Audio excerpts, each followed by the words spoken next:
Welcome back. It's so good to have everybody with us. We're here with John Mark, Lee Rowland, and our newest panel member, Corey Hall, who's taking Scotia Moore's place. Today, we're going to be answering the question, what does it take to defeat poverty in America? We're going to explore the American dream and just get some practical so that you and I, at whatever level of influence we have, can be a part of pushing everyone towards this dream.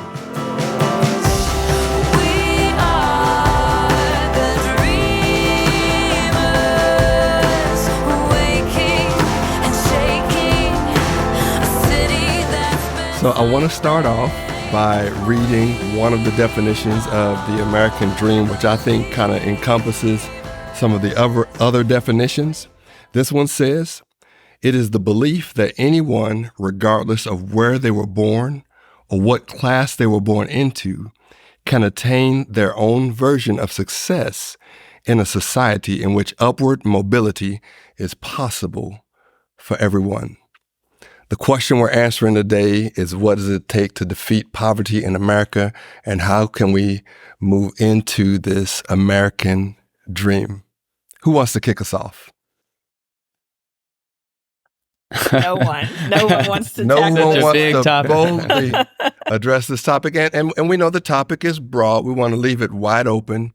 There's a lot of different ways that we could address this, but I'm just going to leave it open. How do we start addressing poverty in America? And maybe we need to paint a picture of poverty in America. Well, that's where I was going to go. You know, there's many forms of poverty, and there's many causes for poverty. So urban poverty and rural poverty may be different. What urban poverty is like in different cities is going to be distinct from one another. And, you know, I live in a neighborhood that has a high concentration of poverty in a part of Oklahoma City that does. And people have a lot of different reasons to be there. Some people may be there because of a history of oppression.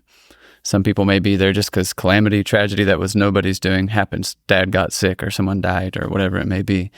Some people may be there in part because of poor life choices that they've made. For a lot of us, it could be a combination or two or three of those things. You know, so there's a lot of reasons. But if I think about this issue of poverty, one way to ask the question is, if someone has achieved the American dream, what allowed that to happen?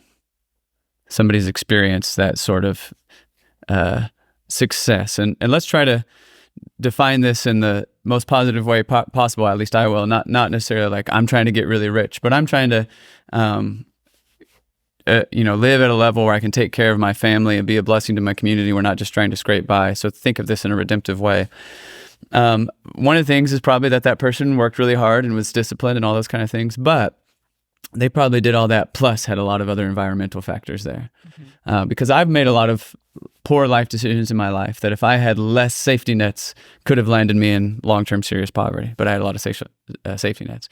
And some of the things I may have done well in my life, there's other people who have done just as well or better that it didn't lead to the same result because of those other environmental factors.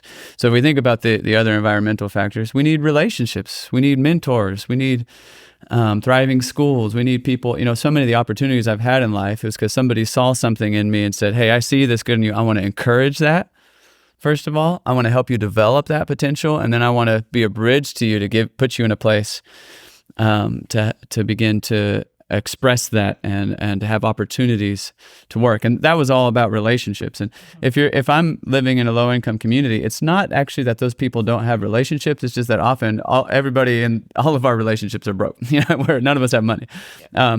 So if we're segregated by socioeconomic status, then we may still be very generous and hospitable towards each other, but the other people in the community also may not have those same resources to help. So, John Mark, let me jump in, because I feel like you have a lot for us to consider. Mm-hmm. That are some great bullet points. But I want to back up a little bit, because I think you gave us a good baseline for a version of what would be called wealth or prosperity. Mm-hmm. To somebody, wealth and prosperity instantly makes you think of Lamborghini, Rolls Royce, expensive car, dream home, etc. But I like the definition that you gave. Simply, I want to take care of my family without having to struggle to take care of my family. And I want to be a blessing, have some overflow so that I can know I'm contributing to someone else getting up.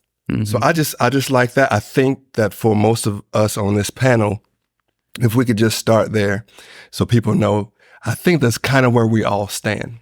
So is that true? Because I want to throw a personal question right after this. So you mentioned that part of our success came from someone seeing the version of Dr. John Mark Hart, who's one of the sharpest historians that I personally know.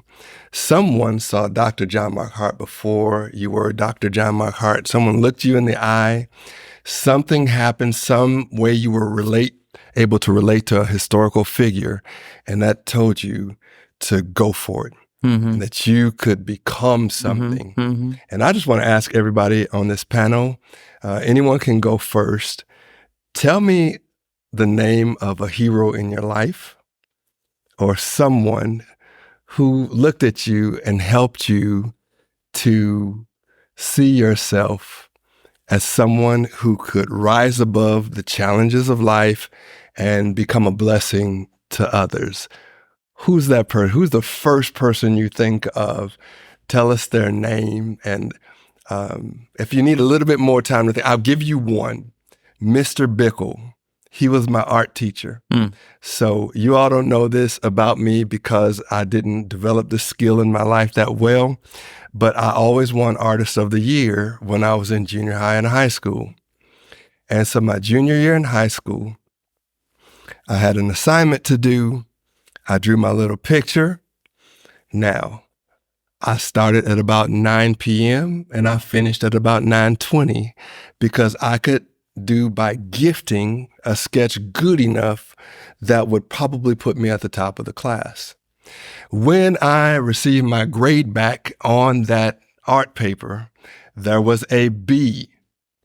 Now, one funny thing that me and a friend of mine used to do in school was that when we got our grades back, we'd start talking to each other in acronyms. We'd be like, bouncing baby boy brought biscuits back from, the barbecue. And so everybody knew you got a B. And then if you ever heard flying, flip, people had dropped. So there I was with my bouncing basketball grade, and I had never gotten a B in an art class before. And I went up to Mr. Bickle after class, and everyone had left, and I said, Mr. Bickle, this is really good. Why did you give me a B? He said, because that's not your potential. That was the first time someone had checked me on laziness and had looked at me and said, that's a gift you have. And that's an undeveloped gift, because if you were developing your gift to the same degree, you would be at a higher level right now. So to this day, I am thankful for Mr. Bickle for checking me when I needed it. Tell me about somebody else's superhero in this room. The first person that came to my mind was Dr. Thomas Hardaway, who was my voice teacher growing up. I was in the Texas Children's Choir from the end of elementary school all the way through middle school. And our choir was audition based, and you had to audition every year. And so in a similar way, I couldn't rest on my laurels that I made it last year. I had to try out again, and there was no extra status for veterans because you were there the year before. Did not mean you were going to be there the next year. So it constantly challenged me to push myself to the best of my ability.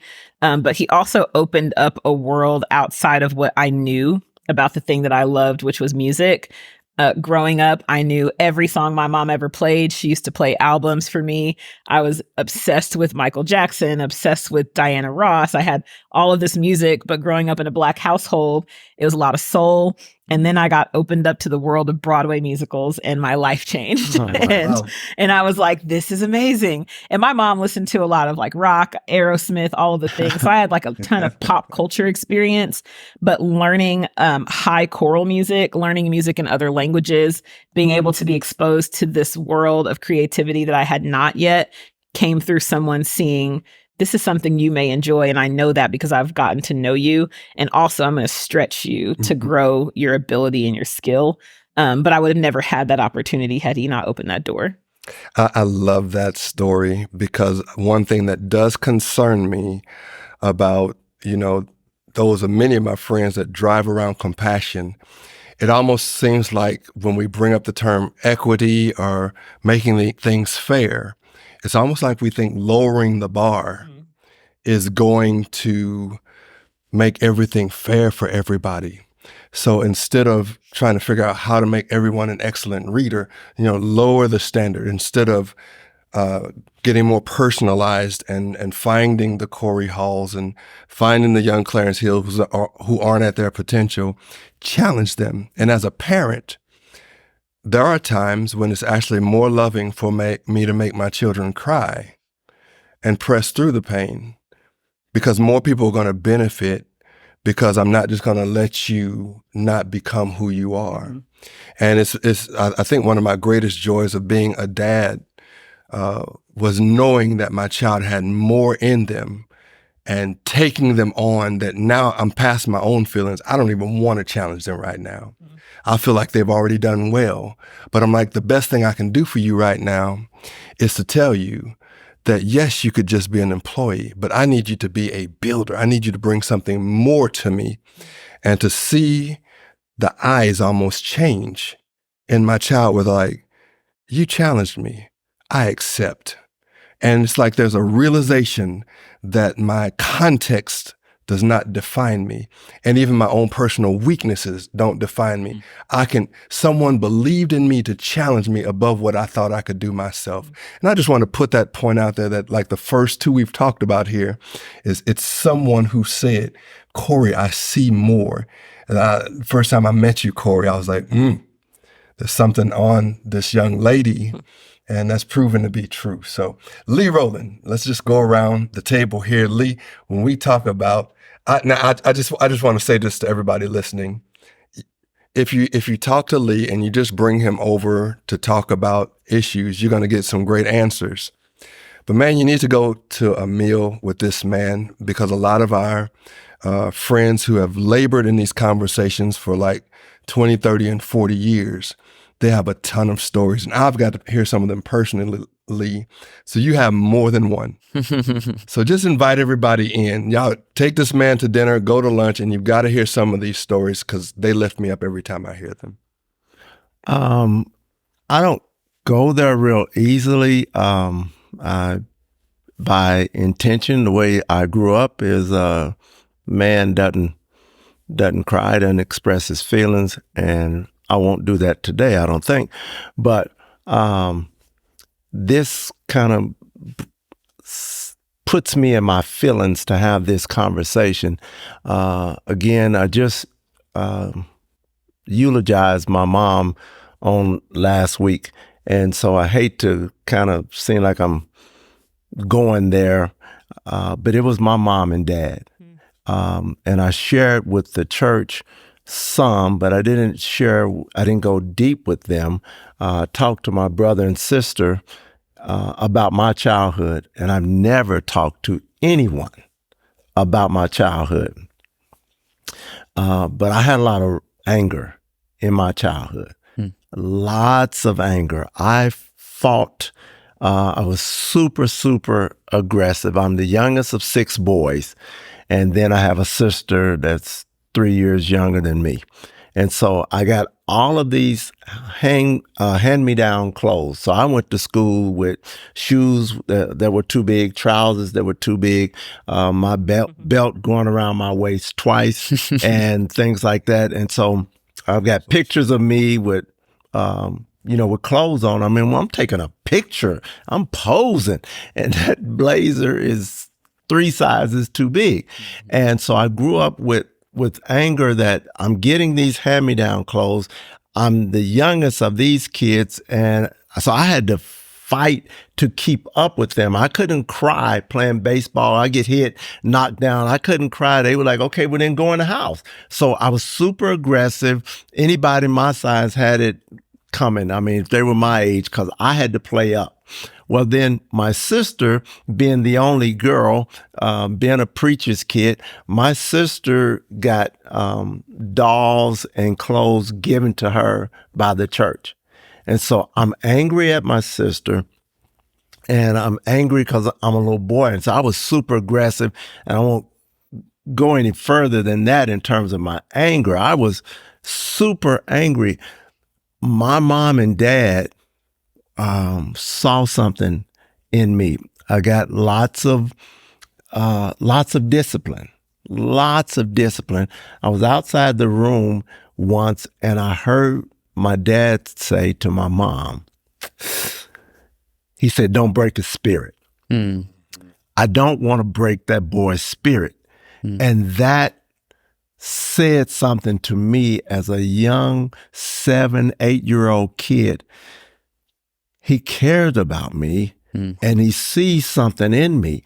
And so in my public speaking, whether or not it's the church, it's the school, or any place, I'm telling people, please, please, please, I don't know if y'all heard me, please do not think you got here by yourself. You did not. I don't want to hear this about a self-made man, a self-made woman. Somebody helped you to get to where you are. And the tragedy or the travesty or the sin of all of this, if you think you did, there's somebody possibly rolling over in their grave right now trying to get out saying, "You did what? You did what? You got here by yourself? No, you did some hard work. You are amazing. You got after it. You forgot what I said? You forgot what I did?" I have a friend, speaking of my mom, I have a friend. He's a very, very interesting person. Very interesting person. This was before my mom passed. He told me, he lives in Dallas, and so we're just chit-chatting. It was his birthday or something, and I called him, and he says, "I have a $2 bill in my wallet that I've had for 30 years that your mom gave me." Now, this is not a sentimental guy. This is a tough guy. This is a rugged guy in every fashion of the definition. He is a rugged guy. He's a bouncer. He's got his license and insurance and a $2 bill that my mom gave him. I'm not trying to honor my mom. I'm trying to honor people that poured into us, that helped us to go a step further. That's beautiful, Lee. I mean, we are being invited by the first 3 examples here to say that even being seen and someone taking the time to speak words that see more in us. And I love that protection of "don't break his spirit." And that requires that, proximity, that requires being close. And, I think the younger the children are, the more we have those examples that cross our paths. Because, just to bring us back to the topic, we're talking about defeating poverty. And a lot of us are going down to the roots of a statement or a person that believed in this. Dr. John Mark Hart, what is your story? Well, when you first asked the question, the name that immediately popped to my mind was Dwayne Barker. And I'm going to tell you why. So I was blessed with 2 very loving parents, which is already a huge blessing. So many kids growing up in poverty do not have, if we're thinking about how to help people, helping families and supporting kids that don't have that blessing. But my parents worked really hard. They loved me really well. And when I was growing up, my dad was working really hard in a factory and then going to night school trying to finish college. And so we lived in a low-income neighborhood that had a lot of the statistics, economic statistics, ethnic statistics, crime statistics, whatever, that is associated with getting stuck in a cycle of poverty in America. And the schools were struggling in that neighborhood. And so my parents tried different things, and we were just struggling to figure out what to do about it. But there was a really thriving private school nearby that had a superintendent named Dwayne Barker, who somehow, I don't actually know how, but somehow met my family.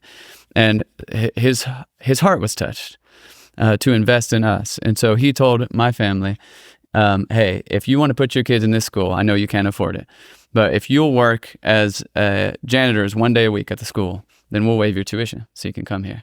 So that was already character building, because I'm working as a janitor at the school that I'm attending after school. And people, you know, if your friends are all running around and you're sweeping and mopping, John Mark needed a lot of pieces of humble pie in his mouth.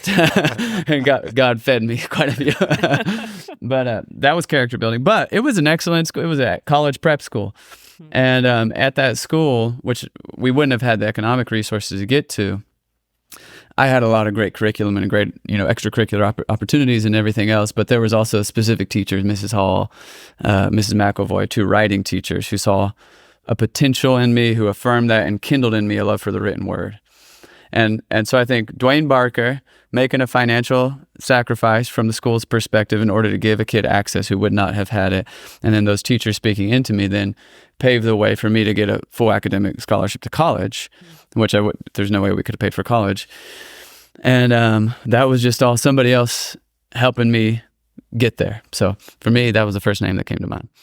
I think it's interesting how everybody's stories revolved around opportunities they were given as children. Mm-hmm. And I think when I think about poverty and achieving the American dream, investing in children has to be central to that, because all of the opportunities we were given to us as children, and it shaped our character for how we would live as adults. Mm-hmm. And I think if we start to see kids as not just a responsibility or a replacement part for our society, but as like little thriving people that we can give opportunity to, then it's gonna change the world. I mean, those people did something special for us. That's good. Exactly. And everybody was talked about family and or school. Yeah. And so we need thriving families, we need thriving schools. And if those things aren't there, how can we begin to help every kid get access to a thriving school and to get other adult role models in their life that can encourage them and speak life to them? Can I throw a subtle thing in here? Because I love grabbing these ideas.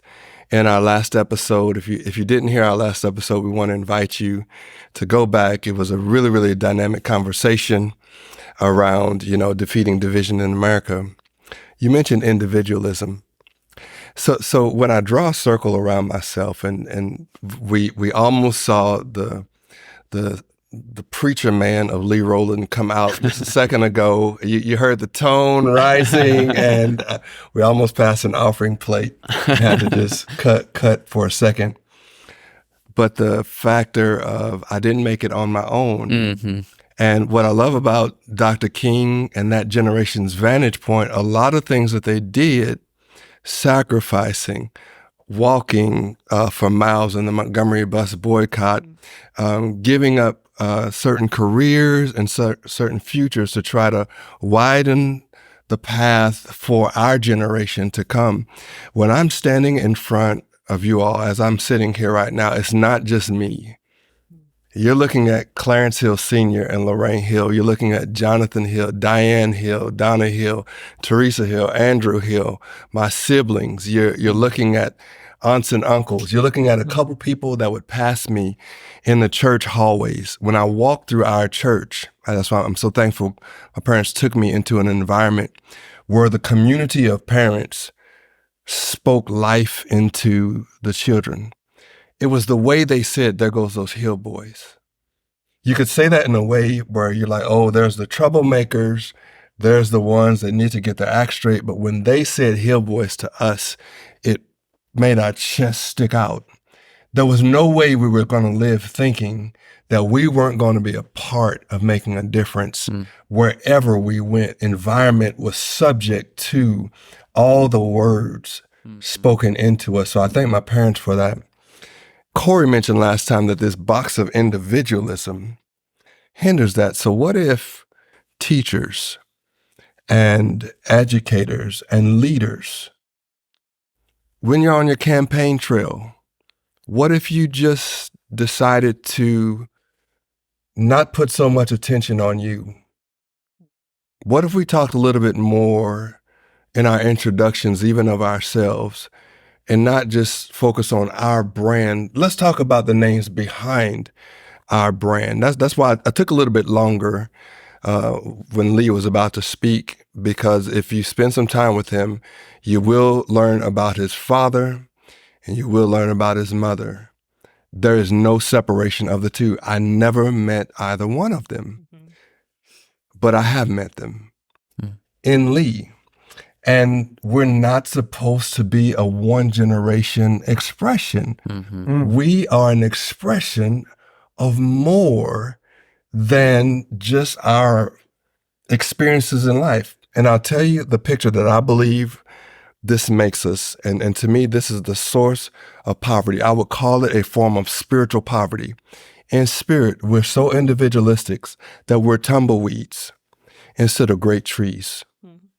I am a tree. I'm at least a branch from a tree of people that you don't even know and will never meet. And that makes me stronger because I've lasted for generations. I'm a tree in a forest that's probably the widest base because I'm more connected to people who intentionally invested in a certain way of thinking, and now I get to be the expression of that. And I think what we're giving our kids with the wrong version of an American mindset is that you are an individual. It's all about you. It's what you think. You start over. You ignore the sacrifices of your parents. You made it yourself. You are your own man or woman. Yeah. That's poverty. That's poverty. You mentioned earlier that sometimes people look at it as lowering the bar to allow everybody to have access to what they need, when really it should be opening the door. We're not lowering the bar for anyone. What we want to do is open the door of opportunity to people who have had that door historically or culturally or socially closed. And I think about the fact that in the spaces where we open up that door, we're not opening it up and saying, by letting you in, then I have less. Oftentimes we see our resources as scarce, and we say there's only so much land, only so much money, only so much time, but the opportunity resource has no cap. There is no specific amount of opportunity that once we waste it, we have no more opportunity. If I introduce you to John Mark as my friend, I can also introduce Lee to John as my friend. Once I introduce you, it's not like, well, don't introduce any more of your friends to me, Corey. That's the last one I want to meet. And I think oftentimes we see it as this resource where if I open up a door to you to get an interview at the company that I work for, that now I'm going to have less at that company. You haven't taken my job. That's good. And I think that we see that as a way for us to guard and keep what we have. And your metaphor of the tree is so apt, because if there's a tree, that tree is planted, eventually that tree will release acorns or seeds or pollen or whatever it is to then see other trees planted, but that tree does not disappear. And I think that we have to see that as the way we understand poverty in the United States specifically, where almost 40 million people are in economic poverty. And so many of the people who are in poverty are children, that we have to understand that we're not providing for them by taking away from ourselves. That's good. And that's a piece that we cannot move towards the American dream if we see it as individualized. That's very good. If I can jump in on that and on what you said a second ago about generations, Clarence, I think that whether we're talking about thriving human beings or struggling human beings, there's a generational momentum that either helps us or that we have to overcome. And again, to talk about, I live in and am working in a situation of urban poverty. Most of the people who are in that community have 2, 3, 4 generations of poverty. That creates challenges that go with it. And it makes me think, as we think about, okay, how do we love people in this environment? How do we love each other as neighbors in this kind of a setting? I often think about towards the end of Dr. King's life, he launches the Poor People's Campaign. This was controversial with everybody, including within his own community, Southern Christian Leadership Group. And for a variety of reasons, it was focused more broadly on poverty rather than specifically on the issue of civil rights for Black Americans. People said it was too broad. How can you fight poverty? It's such a big, broad thing. But he had a deep moral conviction that there were human beings of every skin color in America that were struggling in poverty that was preventable, and that they had so much in common that we could work together to pursue common human dignity. And so on one hand, he was saying, I'm fighting for poor white people. poor Latina people. But also he would talk about the specific dynamics of ethnic groups that are disproportionately facing poverty in America as part of that. And one of the things that he wrote towards the end of that was very eye-opening to me to read is he said, if we talk about the disproportionate poverty in the Black community in America, he says we have to talk about the history. There's a history and there's a generational history. And he gave the analogy, if we wrongfully convicted somebody and sent them to prison, and they were in prison for 40 years, and then we set them out of, we said, oh, we got that wrong, sorry, and let them out of prison. Didn't give them any bus fare. This prison's out in the middle of nowhere, as prisons tend to be. Didn't give them any clothes. They're walking out in an orange jumpsuit. Didn't help connect them to any family members or give them a way to contact anybody. Didn't give them a home to move to. Didn't give them any job training. Didn't give them any resources to try to adjust from 40 years inside a prison to now all of a sudden outside of the prison. What chance do we think that person would have of thriving? He said, if we did that to 1,000, a few of them might make it, and we could look at them as the exception to the rule and say, why didn't everybody be like that? But there's a reality that there were generational, there were decades in that analogy that were making it very difficult to thrive. There was a momentum that had to be overcome. And he was making the point that similarly, whether we're talking about generational poverty in another ethnic group or the specific issue that Black Americans after slavery and Jim Crow and had to deal with, that there's just a history here that has to be dealt with. And part of the point of that is at the individual personal level and at the poverty level, we need to recognize that people who are in poverty often have generational momentum that has to be overcome, and we need to be willing to make extra sacrifices to help them do that. And you have to want to do that. And we want to say that a part of this podcast is we believe that there are people who want to see everybody thrive. And that's who we're calling on. I know that there's 10 to 15% on both sides that says, tough, that's your business. I just want to stick to my stuff. But I do want to add that I've run into a lot of people who want to see change, but I think the only challenge I would even say to those of us who want change, what's the price? What does it take to actually begin to resolve some of these situations? And a lot of people at this table know it's a full-time job to address the historic issues, and generational poverty is no joke. It's just no joke. Lee jumping in there. I like that word. I'd like to add to this. A friend of all of ours summed it up in his TED Talk, and then moments. Taylor Doe. I'd love and invite for everyone to search that out and look at your and then moment that somebody poured into you and gave you an opportunity and opened a door for you, gave you a key. And I don't want to touch any more on this podcast, but I was given keys. I was given opportunities, and my mom and dad, who were both college graduates, my dad put us in poverty with the choice he made to just be a pastor and whatnot. But we had government, I pronounced that wrong, government cheese, government spam, and all this stuff with the 7 kids. But my dad's mom and dad were college graduates. I'm a college graduate. My kids are college graduates. And that branch, that tree that I'm from, I realize that I'm a nut that fell from that tree, and I hope others realize, whether or not your parents are college graduates, there was a teacher, there was a coach, there was someone that poured into you. And if we're going to break the chain, the poverty chain, each one reach one, but if we can do more than one, give opportunities to people, look at how the decisions that we make, the decisions of organizations that we make, all of that makes a difference to breaking this poverty chain. We want to go to the word. The word says, love thy neighbor as thyself. And I know that Lee Rowland doesn't want to be hungry. He doesn't want to be incarcerated. He doesn't want doors shut to him. I need to try and figure out how I can open doors for other people. And I think if enough of us do that, we can put a serious dent in this whole cycle of poverty that many of our neighbors continue to cycle through. Yeah, can I throw in there?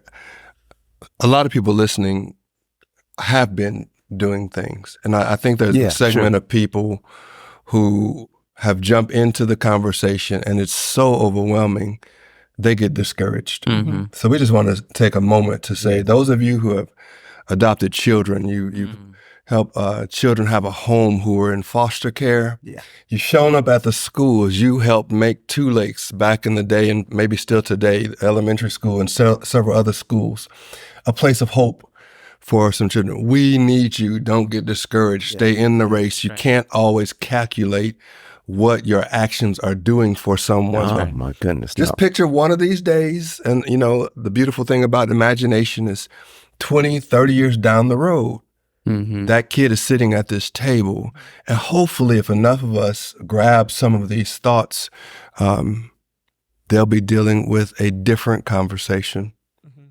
Because after King's generation, the conversation is not the same. Yeah. And we talked about generational poverty, but there's also generational blessing. And if whether it's you're making a change in your own family story or you're investing in somebody else, you may be helping that kid, but you're also helping their grandkids in ways that you can't see right now, And True. I'm not trying to get my preacher voice going because, first of all, my preacher voice isn't nearly as good as Lee's preacher voice. Don't try it.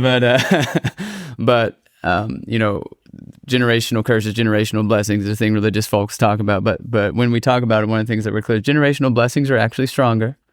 They're stronger than the curses. And the idea is that, the good that we're doing right now, we may not see an immediate positive payoff. But what can happen over the course of decades in this individual's life, but also over the course of generations could be massive. Absolutely. Yeah. Well said. That's good. I think about what you said with generational blessing. I think oftentimes in public conversation, the conversations around poverty and achieving the American dream center around generational wealth and wealth as the only way of blessing the generations that come behind you. But if I have no wealth to give to the next generation in my family, I am still offering them something. Right. And it's the blessing, it's the opportunity, it's the love, it's the support. My mom had very little to give me. And over the years, she developed opportunities to give me more. But it wasn't just in terms of finances. Every bit of love that she had to give me mattered to who I am today. Every bit of education and interest and creativity. And so for us to see those as just as valuable as wealth into getting people out of poverty, the amount of influence teachers and educators have on helping kids move out of cycles of poverty, the amount of influence that social workers and counselors and neighbors have on that is so, so helpful. And I think if we look at it as systemic solutions and individual solutions, both can have equal impact. If I help my one neighbor move out of a cycle of poverty, that is an achievement. And if we see systems shift that help many people move out of poverty, that's an achievement. And while this may impact more people, this may have a specific, deeper impact on that one person. Corey, I was thinking about that when Lee was telling his story because as an inner city pastor, sometimes my household has hovered right around that poverty line, but my kids had two parents and they're both had a lot of education in their background and there's a lot of books in the home and they're growing up knowing a lot of people who have succeeded in a lot of different areas. And so if they want to be rich, they can. They've got opportunities that are setting them up and they may want to do something different in their life, but we can pass on lots of different kinds of blessings. Yeah. Absolutely. Yeah, y'all, there's so much more to talk about on this conversation. So I think we need to commit to jumping back into this conversation about ending poverty in America because we barely scratched the surface. There are conversations where I believe we could bring together people of different backgrounds and be able to come up with even better policies, ways of handling things, ways of creating bridges of hope for the next generation. I think there's so much to discuss there. But I love the fact that a lot of the things we've talked about today, anyone can do. right now. I'm not an educator. I've never been a teacher in a classroom. I do trainings, but I do see a lot of children. And I think a healthy part of any human being's life is being around children. And I just want to kind of wrap this up and say, you know, I think one of the greatest poverties is an inability to dream. If you ask yourself, give me a picture of what tomorrow could look like, it's one of the first signs that the, you know, nation-breaking or community-breaking poverty has really taken place, when a person can't even describe a beautiful tomorrow because they've so lost hope. That's good. And I just want to encourage everyone. Our whole podcast is called Dream Together, and we want to invite you, stay in the conversation. Your mind might be trained to look for which side are they on. We're not trying to choose sides. We're trying to empower every single person to be able to walk out their door and live in such a way that you know all of my decisions are moving things forward as much as possible. You know, hey, I'm living check by check, but with my check by check, I'm giving my time and I'm giving my attention in the best way possible to be a part of the dream. Make sure you can define the dream. Take the time to define the dream.